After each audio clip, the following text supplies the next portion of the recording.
What's good, everyone? Welcome to the Underground, and today we're going to be talking about one of my favorite artists of all time, and yes, I am throwing that out there. He's someone who I think should have gone mainstream a long time ago. He's been making music for the last 5 years or so, but regardless, he has done an amazing job of building up a music career independently, at least to a point, and maintaining a strong and consistent fan base. My guy, Aries. Now, I could go on all day about how much I like Aries' music as it's super original, genre bending, etc, etc. However, today I'm going to be talking about his career and how and why, in my expert opinion, Aries is doing the whole music thing right. Now, I'm briefly just going to go over his come up for those of you who may not be familiar.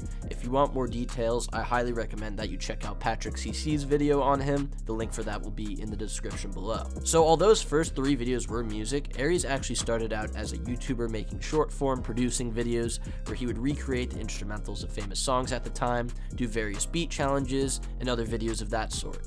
Now, this dude is an extremely talented producer, so these videos would start to get him some traction, and from around early 2017 to mid 2018, he would grind YouTube, all while slipping in some of his own music between his producing videos. Aries' first song that really popped off was Carousel, which he dropped during the February of 2018. Fantastic song, all of you should go listen to it. And after dropping the music video for his song Sayonara during the June of 2018, he would stop posting on YouTube completely until late September of 2018, where he officially announced his quitting YouTube to pursue a career as a full-time artist. Now here's when everything would change. Over the next few months, Aries would drop a few more songs, eventually dropping his first album, Welcome Home, on April 18th, 2019. This album would rack up tens of millions of plays, with Aries taking a break from dropping music to go on his Welcome Home tour shortly after. It would be 19 months before Aries would drop any more music, and during these 19 months, he would maintain no less than 1 million monthly listeners on Spotify. Keep in mind, he did this all independently. That is, until he dropped Fool's Gold during November of 2020. This is where things start to get a little fuzzy. If you look on Spotify to see who distributed this song, you'll see Wonderworld, which is Aries' personal brand, and now he had put out all of his previous work. Also, on the Fool's Gold music video, you can see that it was put out by Create Music Publishing, which is how many bigger independent artists today distribute their music.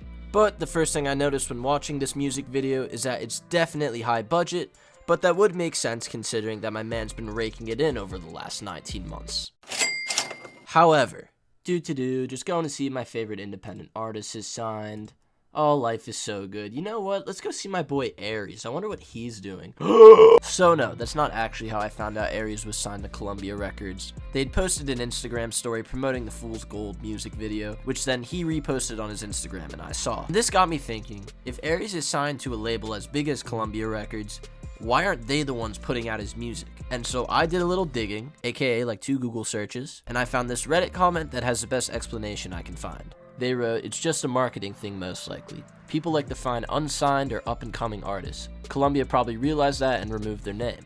And this makes a lot of sense, especially for Aries. He came up completely by himself on the YouTube scene, with a good portion of his audience probably finding him themselves through his channel. And he's well known for producing and mixing most of his songs himself, and that's kind of become a part of his brand. And I'll admit it, it's fun knowing about a really talented artist before the mainstream does, and I'm guessing a lot of his fan base felt the same way. I know I did. So when he did sign, it would make sense that the label would want to maintain that image of him being independent and doing everything himself. And by the way, I'm not saying that it was a bad thing that he signed. It was honestly probably the smartest move that he could have made considering his super strong fan base and clear mainstream potential. However, if Aries had made it clear that he had signed, I'm confident that at least some of his fans wouldn't have been happy with him going quote-unquote Hollywood, even though his music has been getting a lot better, in my expert opinion. So, in conclusion, I think that Aries' career is a perfect example of a YouTuber doing a full 180 into a really successful music career that, regardless of whether or not he goes mainstream, he should be really proud of because he did music right. Anyways, that's all I got for you guys today. Shout out my boy James for commenting on the last video. Sorry I forgot to shout you out in the beginning. Don't forget to leave a comment on this video for a shout out in the next one. Also, don't forget to like and subscribe. Comment anyone or anything you guys may want me to talk about in my next upcoming videos. And thank you guys so much for all the support. I will see you next time. Peace.